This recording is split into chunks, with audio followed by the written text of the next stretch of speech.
প্রিয় শিক্ষার্থী, আজকে তোমাদের বেসিক কেমিস্ট্রি ক্লাসের নবম ক্লাসটা নেব এবং এই বেসিক কেমিস্ট্রি ক্লাসে আমি অলরেডি 8টা ক্লাস নিয়েছি। বিভিন্ন টপিকগুলো নিয়ে তোমাদের আলোচনা করা হয়েছে এবং এই বেসিক ক্লাসগুলো শুধু ক্লাস 9 এবং ক্লাস 10 শুধু নবম এবং দশম শ্রেণীর জন্য প্রযোজ্য না, এটা একাদশ এবং দ্বাদশ উভয়ের ক্ষেত্রে প্রযোজ্য হবে। কারণ হচ্ছে অনেক সময় কিছু একাদশ এবং দ্বাদশের পরে থেকে দেখা যায় কিছু বেসিক টার্ম তোমরা ভুলে যাও বা বেসিক টার্ম তোমাদের মাথায় থাকে না। এইগুলো মনে রাখার জন্য এই বেসিক কেমিস্ট্রি প্লেলিস্টটা তোমাদের জন্য খুবই গুরুত্বপূর্ণ। আজকে আমরা তোমাদের জন্য যে 4টি বিশেষ বিক্রিয়া নিয়ে আলোচনা করব বেসিক কেমিস্ট্রি পার্টে, সে 4টি বিক্রিয়া হচ্ছে আর্দ্র বিশ্লেষণ বিক্রিয়া, পানি যোজন বিক্রিয়া, সমানুকরণ বিক্রিয়া, আর একটা হচ্ছে পলিমারকরণ বিক্রিয়া। এই পলিমারকরণ বিক্রিয়া এবং সমানুকরণ বিক্রিয়া, এই দুইটা বিক্রিয়া আবার তোমরা দ্বাদশের জৈব রসায়ন অংশে তোমরা আবার পাবে। আবার এই যে পানি যোজন বা আর্দ্র বিশ্লেষণ, এগুলো আবার দেখা যাচ্ছে একাদশ শ্রেণীতে মৌলের পর্যাবৃত্ত ধর্ম এবং রাসায়নিক বন্ধন 3 নম্বর যে অধ্যায় আছে, সে অধ্যায়তে একটা খুব ইম্পর্ট্যান্ট একটা প্রশ্ন আছে। সিলিকন টেট্রাক্লোরাইড পানিতে আর্দ্র বিশ্লেষিত হলেও কার্বন টেট্রাক্লোরাইড পানিতে আর্দ্র বিশ্লেষিত হয় না কেন? তাহলে এই আর্দ্র বিশ্লেষণ বিক্রিয়া বা পানি যোজন বিক্রিয়া, এগুলো একটু ভালো করে বুঝতে হবে আমাদের। পানি যোজন বিক্রিয়াগুলো ভালো করে বুঝতে হবে, সমানুকরণ বিক্রিয়াগুলো বুঝতে হবে এবং পলিমারকরণ বিক্রিয়াগুলো বুঝতে হবে। তার মানে বেসিক পার্টগুলো, বেসিক কেমিস্ট্রি জিনিসগুলো যতই তোমরা ভালো বুঝবে, ততই কেমিস্ট্রি একাদশ এবং দ্বাদশ শ্রেণীতে এসে কেমিস্ট্রি তোমাদের জন্য ইজি হয়ে যাবে। প্রায় স্টুডেন্টগুলো কেমিস্ট্রি এনজয় করো না, এর মূল কারণ হচ্ছে বেসিক্যালি তোমরা খুবই দুর্বল।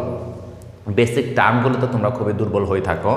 যোজনে, যোজ্যতা, জারণ সংখ্যা, যোজ্যতা ইলেকট্রন, বিভিন্ন বিশেষ বিক্রিয়া, রেডক্স, নন রেডক্স, এই টার্মগুলো তোমাদের অতটা স্ট্রং নাই। এই জিনিসগুলো বেসিকটা তোমাদের এতটা ক্লিয়ার না। এই জন্য দেখা যাচ্ছে যে তোমরা প্রায় এই জিনিসগুলো, এই বিক্রিয়াগুলো, এই প্রশ্নগুলো তোমরা আনসার করতে পারো না বা কেমিস্ট্রিটা তোমরা এভাবে এনজয় করো না। এই জন্য আমি আমার এই ক্লাসগুলোতে তোমাদের একাদশ দ্বাদশ শ্রেণী বা এইচএসসি পরীক্ষাদের জন্য ক্লাস আপলোড করতেছি। তার সাথে সাথে মাঝে মাঝে আমি বেসিক কেমিস্ট্রি ক্লাসগুলো আপলোড করবো। বেসিক কেমিস্ট্রি তোমাদের খুবই হেল্পফুল হবে আমি আশা করি, এবং এই জন্য সবাই বেসিক কেমিস্ট্রি ক্লাসগুলো করবা। যখন কোনো জিনিস ভুলে যেতে চাচ্ছ, সাথে সাথে প্লেলিস্টে গিয়ে ওই ক্লাসটা দেখে নেবা। ধরো জারণ সংখ্যা তোমার সমস্যা, জারণ সংখ্যার ক্লাসটা একটু দেখে নিলাম। মূল সম্বন্ধে তোমার ধারণাটা হঠাৎ করে হয়তো কনসেপ্টটা একটু এলোমেলো হয়ে গেছে, মূলের ক্লাসটা একটু দেখে নিলাম। তারপর আরও অনেক কিছু এখানে আছে। লিমিটিং বিক্রিয়কের ক্লাসও তোমাদের দেওয়া আছে, তার লিমিটিং বিক্রিয়কটা কি সেটা একটু তোমরা দেখে নিলাম। তারপর হচ্ছে জৈব যৌগের বিভিন্ন শ্রেণী বিভাগ আছে, সেগুলো আমি ক্লাস দিয়ে দিয়েছি। এগুলো যখনই তোমাদের একটু কনসেপ্টগুলো একটু এলোমেলো হবে, যখন তোমরা বুঝতে পারবে না, তখন তোমাদের বুদ্ধিমানের মতো কাজ হবে ওই ক্লাসটা একটু দেখে নিই, আবার পড়াতে মনোনিবেশ করা। তাহলে ওকে, আজকের যে ক্লাসটা নেবে এই ক্লাসটা একাদশ এবং দ্বাদশ, সাথে তো নবম দশম আছেই, সবার জন্য খুবই গুরুত্বপূর্ণ। এবং এই 4টা বিশেষ বিক্রিয়া, এটা হচ্ছে আর্দ্র বিশ্লেষণ বিক্রিয়া, পানি যোজন বিক্রিয়া, সমানুকরণ বিক্রিয়া এবং পলিমারকরণ বিক্রিয়া। আমি প্রত্যেকটা বিক্রিয়া কাকে বলে, এটা রেডক্স নাকি নন রেডক্স, এবং এটা উদাহরণ আমি ব্যাখ্যা করো। তার মানে প্রত্যেকটা বিক্রিয়া তোমরা একটু ধরে ধরে বোঝার চেষ্টা করুন, সাথে সাথে আমার সাথে তোমরা প্র্যাকটিস করে ফেলবা। ওকে, তাহলে চলো আমরা একটা করে বিক্রিয়া দেখি। তাহলে প্রথম যে বিক্রিয়াটা আমরা শিখেছি সেটা হচ্ছে আর্দ্র বিশ্লেষণ বা পানি বিশ্লেষণ বিক্রিয়া। আগে আমরা বিক্রিয়াটাও বোঝার চেষ্টা করি। আর্দ্র মানে এখানে পানিকে বোঝানো হচ্ছে। আমরা জানি কোনো কিছু যখন পানি থাকে সেটাকে আমরা আর্দ্র অবস্থায় বলে থাকি। তাহলে এখানে আর্দ্র বিশ্লেষণ বা পানি বিশ্লেষণ বলতে বোঝাচ্ছে বিক্রিয়াতে পানি H2O সেটা বিয়োজিত হয়ে H+ এবং OH- অংশে যুক্ত হবে। তার মানে এই বিক্রিয়াতে বলা হচ্ছে পানিটা ভেঙে যাবে। পানিটা ভেঙে একটা অংশে H+ বা Hটা চলে যাবে, আরেকটা অংশে OH- মানে OHটা চলে যাবে। এই ধরনের বিক্রিয়াগুলোকে আমরা বলবো আর্দ্র বিশ্লেষণ বিক্রিয়া। এখন আমি একটু দেখে একটা উদাহরণ দিই। সিলিকন টেট্রাক্লোরাইড প্লাস H2O,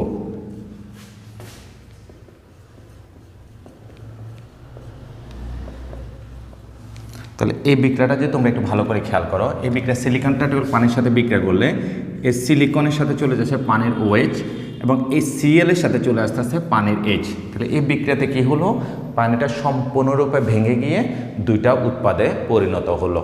তাহলে এ ধরনের বিক্রিয়াগুলোতে যদিও জারণ বিজারণে কোনো পরিবর্তন হয় না, এগুলো একটা নন রেডক্স বিক্রিয়া, এগুলো বিশেষ বিক্রিয়া এবং এগুলো হচ্ছে নন রেডক্স বিক্রিয়া। এখানে জারণ বিজারণ কোনো পরিবর্তন হয় না, শুধুমাত্র বিক্রিয়কের যে পানিটা আছে সে পানিটা দুইটা অংশে বিভক্ত হয়ে বিক্রিয়কটাকে ভেঙে ফেলে। আর একটা ইন্টারেস্টিং জিনিস আছে এখানে, মনের সময় কিছু কিছু বিক্রিয়াতে দেখা যায় এগুলোতে অধক্ষেপণ বিক্রিয়া বলা হয়। যদি কোনো একটা উৎপাদ, এই বিক্রিয়াগুলো চলাকালীন সময় যদি কোনো একটা উৎপাদ যদি কঠিন অবস্থায় প্রাপ্ত হয়, কঠিন হয়ে যাচ্ছে, তাহলে সেটাকে আমরা বলতেছি অধঃক্ষেপণ বিক্রিয়া। তাহলে একই সাথে এটা আর্দ্র বিশ্লেষণ হতে পারে, আবার একই সাথে এটাকে আমরা অধঃক্ষেপণ বিক্রিয়া বলতে পারি। যদি কোনো একটা উৎপাদ যদি কঠিন অবস্থা হয় তখনই সেটাকে অধঃক্ষেপণ বিক্রিয়া বলা যাবে, নাহলে সেটাকে অধঃক্ষেপণ বিক্রিয়া বলা যাবে না। তাহলে আসো আমরা আরেকবার একটু দেখি আর্দ্র বিশ্লেষণ বা পানি বিশ্লেষণ বিক্রিয়া কাকে বলে।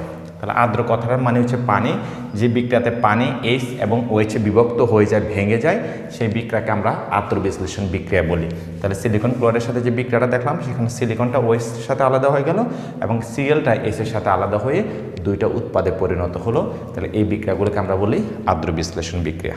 ওকে, এরপর এই বিক্রিয়ার আরেকটা আমি উদাহরণ দেব, সেটা হচ্ছে অ্যালুমিনিয়াম ট্রাইক্লোরাইড।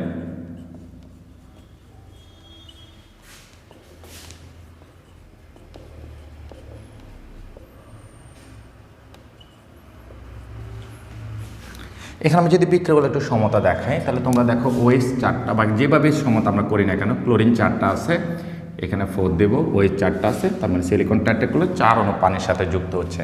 এখন যদি দেখি ক্লোরিন হচ্ছে 3টা, তাহলে এখানে আমি যদি 3টা ক্লোরিন দিই, এখানে ওএইচটা আমরা 3 অণু পানি লাগবে। এখানে যে জিনিসটা হয় অ্যালুমিনিয়াম ক্লোরাইড, এই যে অ্যালুমিনিয়াম হাইড্রোক্সাইডটা যে উৎপন্ন হয় এটা হচ্ছে পানিতে অদ্রবণীয়, মানে এটা সলিড অবস্থায় থাকে, মানে টেস্ট হবে নিচে অধক্ষিপ্ত হয়। এই জন্য এই বিক্রিয়াটা একই সাথে আর্দ্র বিশ্লেষণ বিক্রিয়া এবং এটাকে আমরা অধঃক্ষেপণ বিক্রিয়াও বলতে পারি। তাহলে সবগুলো যে অধঃক্ষেপণ হবে তা কিন্তু না, পানি বিশ্লেষণ বিক্রিয়া হলে যে অধঃক্ষেপ হবে মুখস্থ সেটা আমরা বলতে পারবো না। যদি এখানে উৎপাদ যদি সলিড অবস্থায় থাকে এবং টেস্ট হবে নিচে যদি অধঃক্ষেপ সৃষ্টি করে তখন সেটাকে আমরা অধঃক্ষেপণ বিক্রিয়া বলতে পারি। ওকে, তাহলে আশা করি আর্দ্র বিশ্লেষণ বিক্রিয়াটা আর তোমাদের ভুল হবে না, তোমরা ইজিলি বুঝে ফেলতে পারবা কীভাবে আর্দ্র বিশ্লেষণ বিক্রিয়াটা হয়। এখন আমরা চলে যাব 2 নাম্বার, পানি যোজন বিক্রিয়া।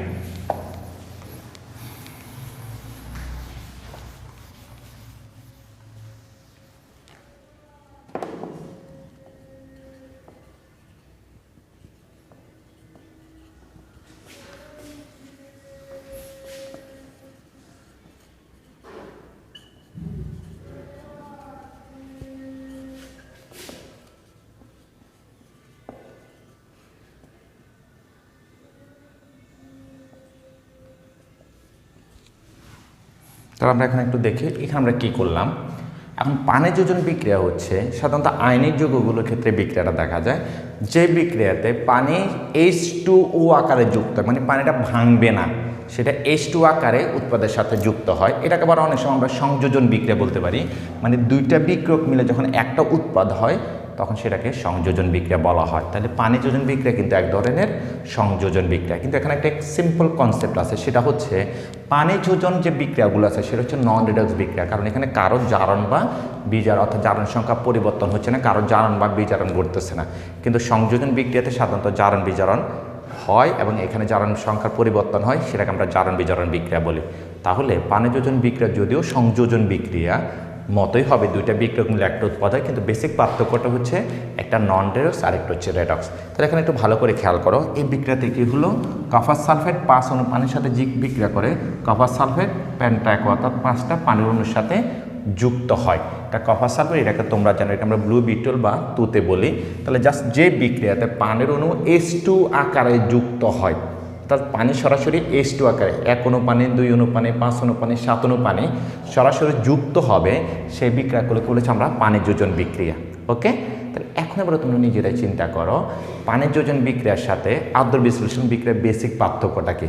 বেসিক পার্থক্যটা হচ্ছে পানি যোজন বিক্রিয়া এবং আর্দ্র বিশ্লেষণ বিক্রিয়া দুইটাতে বিক্রিয়ক হিসাবে পানি থাকে, কিন্তু আর্দ্র বিশ্লেষণ বিক্রিয়াতে পানিটা H এবং OH ভাগ হয়ে যাচ্ছে, কিন্তু পানি যোজন বিক্রিয়াতে বিক্রিয়কও H2 থাকবে, উৎপাদে গিয়েও সেটা H2 আকারে পরিণত হবে। তাহলে আশা করি এখন তোমরা আর্দ্র বিশ্লেষণ এবং পানি যোজন বিক্রিয়ার মধ্যে যে পার্থক্যটা সেটা তোমরা সহজে ধরে ফেলতে পারবে।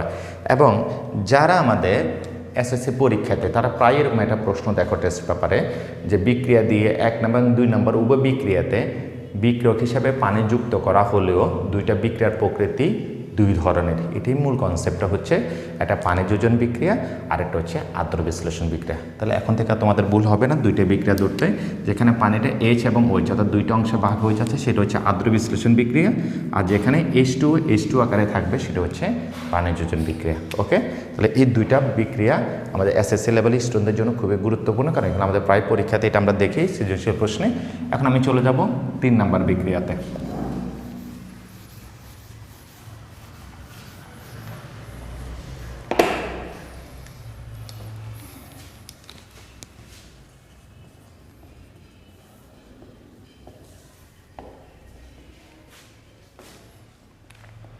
আসো সমানুকরণ বিক্রিয়া। সমানুকরণ নিয়ে তোমরা দ্বাদশ থেকে আরও বিস্তারিত পড়বে। সমানতা কাকে বলে, সমানতা কয় ধরনের, তারপর হচ্ছে কী কী ধরনের সমানতা আমরা দেখি। কিন্তু তোমাদের এখানে যতটুকু সমানতা আছে সেটা যদি আমি একটু বলি, তাহলে সমানতা বিক্রিয়া মানে হচ্ছে যে বিক্রিয়ায় একটা বিক্রিয়ক উৎপাদে পরিণত হচ্ছে, অর্থাৎ বিক্রিয়ক থেকে উৎপাদ, যে দুটো বিক্রিয়া বিক্রিয়ক থেকে আমরা উৎপাদ পাবো ঠিক আছে, কিন্তু তাদের আণবিক সংকেত এক থাকতেছে কিন্তু গাঠনিক সংকেতগুলো ভিন্ন হয়। তাহলে সমানুকরণ বিক্রিয়া একটু পরে যাও, আগে সমানতা জিনিসটা বোঝো।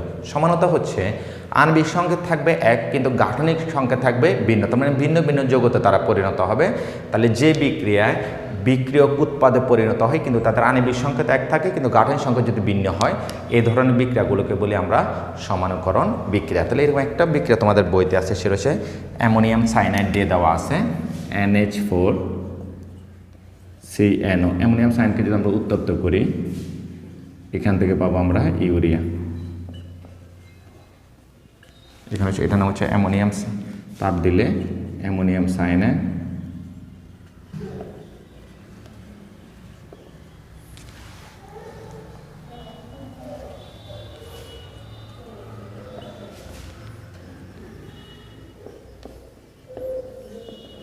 ইউরিয়া। এখন যদি আমি একটু সমতা দেখি, হ্যাঁ নাইট্রোজেন হচ্ছে 2টা, হাইড্রোজেন হচ্ছে 4টা, কার্বন একটা, অক্সিজেন একটা।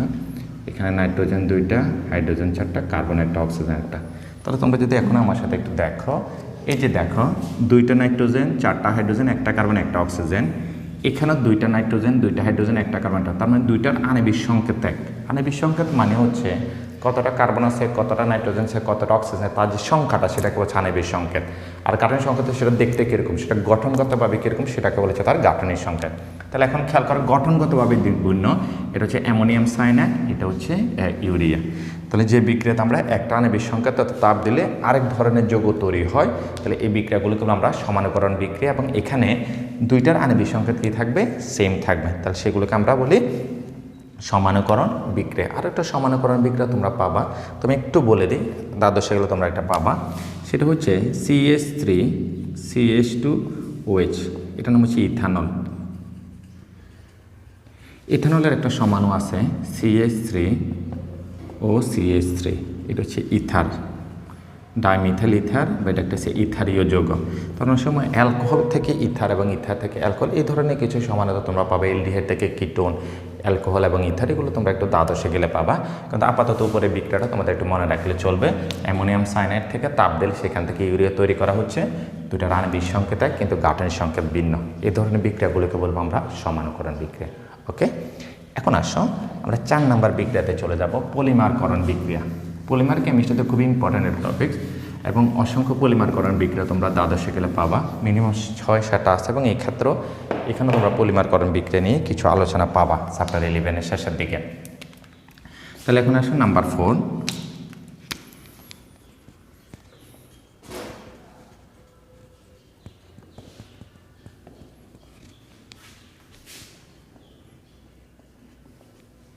পলিমারকরণ বিক্রিয়া।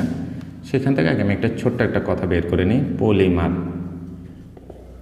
পলিমারকরণ বিক্রিয়া তো অবশ্যই আমরা বুঝবো যে বিক্রিয়াতে পলিমার তৈরি করা হয় সেটাকে আমরা পলিমারকরণ বিক্রিয়া বলতে পারি। সিম্পলি যদি আমি সংজ্ঞায়িত করি, তাহলে এখানে অ্যাকচুয়ালি পলি কথাটা যেটা বলা হচ্ছে, পলি মানে হচ্ছে অনেক বা বহু, মনোমার থেকে আছে মারমার মানে হচ্ছে অংশ।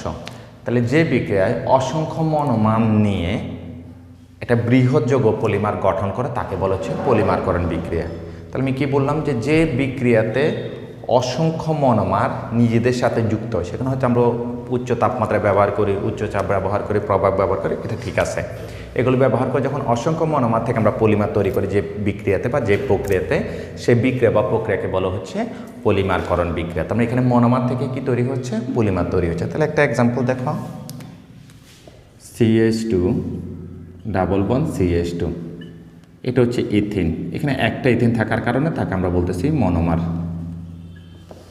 তাহলে এই ইথিনটাকে আমি উচ্চ তাপমাত্রা এবং উচ্চ চাপ এবং অক্সিজেন প্রবাবকের উপস্থিতিতে, এখানে তাপমাত্রা থাকে 200 ডিগ্রি সেলসিয়াস, আমাদের বইয়ের আলোকে যদি লিখি, চাপ থাকে 1200 অ্যাটমসফিয়ার, এবং এখানে প্রবাবক হিসাবে থাকে অক্সিজেন প্রবাবক।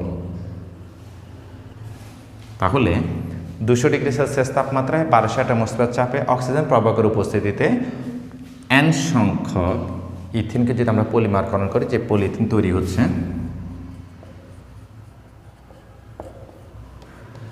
তাহলে ইথিন থেকে তৈরি হচ্ছে পলিইথিলিন, এটার নাম বলা হয় পলিইথিন, অথবা পলিথিন, বাণিজ্যিকভাবে এটাকে আমরা পলিথিন বলি, এটাকেও বলা হচ্ছে পলিমার। তাহলে একটু খেয়াল করে দেখো, তাহলে যে বিক্রিয়ায় ইথিন থেকে আমরা উচ্চ তাপমাত্রা, উচ্চ চাপ এবং অক্সিজেন প্রবাবকের উপস্থিতিতে পলিথিন বা পলিথিন তৈরি করে বা পলিমার তৈরি হয়, সেই বিক্রিয়াকে বলা হচ্ছে পলিমারকরণ বিক্রিয়া। প্রিয় শিক্ষার্থী, আমরা এখান থেকে 4টা বিক্রিয়াকে ভালো করে খেয়াল করলাম। তোমরা 4টা বিক্রিয়া আজকে পরে শেষ করে ফেলবা। প্রথমটা হচ্ছে আর্দ্র বিশ্লেষণ বিক্রিয়া, যে বিক্রিয়াতে পানের অণু ভেঙে গিয়ে 2টা উৎপাদে পরিণত হয়, একটা এসের সাথে চলে যাচ্ছে, একটা ওই শাখাটা চলে যাচ্ছে, সেটাকে আমরা বলি আর্দ্র বিশ্লেষণ বিক্রিয়া। আর যে বিক্রিয়া পানির অণু সরাসরি H2 আকারে ছিল, H2 আকারে যুক্ত হয়, সেটাকে বলছে পানি যোজন বিক্রিয়া। আর 3 নম্বর যেটা পড়ালাম সেটা হচ্ছে সমানুকরণ বিক্রিয়া, অর্থাৎ যে বিক্রিয়ায় আণবিক সংকেত একই কিন্তু ভিন্ন ভিন্ন গাঠনিক সংকেত, অর্থাৎ বিক্রিয়ক একটা গাঠনিক সংকেত দিয়ে উৎপাদক একটা গাঠনিক সংকেত তৈরি হয়। তো এই ধরনের বিক্রিয়াগুলোকে বলি আমরা সমানুকরণ বিক্রিয়া। খুবই রিয়েল একটা এক্সাম্পল বা যে খুবই কমন একটা এক্সাম্পল তোমাদের, অ্যামোনিয়াম সায়ানাইডকে আমরা যদি তাপ দিই, সেখান থেকে তৈরি করা হয় ইউরিয়া, যেটা থেকে আমাদের জৈব রসায়নের সূচনা হয়। আর সর্বশেষ যেটা পড়া হচ্ছে সেটা হচ্ছে পলিমারকরণ বিক্রিয়া। পলিমার বলছিলাম অসংখ্য মনোমার উচ্চ তাপমাত্রা, উচ্চ চাপ এবং প্রবাবকের উপস্থিতিতে যে পলিমার তৈরি করে, এই বিক্রিয়াকে বলা হচ্ছে পলিমারকরণ বিক্রিয়া। ওকে, তাহলে বেসিক কেমিস্ট্রি পার্টটা সবাই একটু দেখে নিবা, তারপরে কারো যদি কোনো প্রশ্ন থাকে এগুলো আমাকে একটু বলবা। ওকে, তাহলে নেক্সট ক্লাস আমরা চলে যাব চ্যাপ্টার 6-এ খুবই ইম্পর্টেন্ট কিছু ম্যাথমেটিক্যাল জিনিস, স্থূল সংকেত, আণবিক সংকেত এবং শতকরা সংযুক্তের নির্ণয় করে। এটা তো অনেকে আমাকে বলছে এই ধরনের প্রশ্নগুলো প্রায় তোমরা ভুল করে ফেলো, এটা আর ভুল হবে না। নেক্সট ক্লাস আমি এই ধরনের সমস্যাগুলো সমাধান করব। ওকে, তো সবাই ভালো থাকো, খোদা হাফেজ।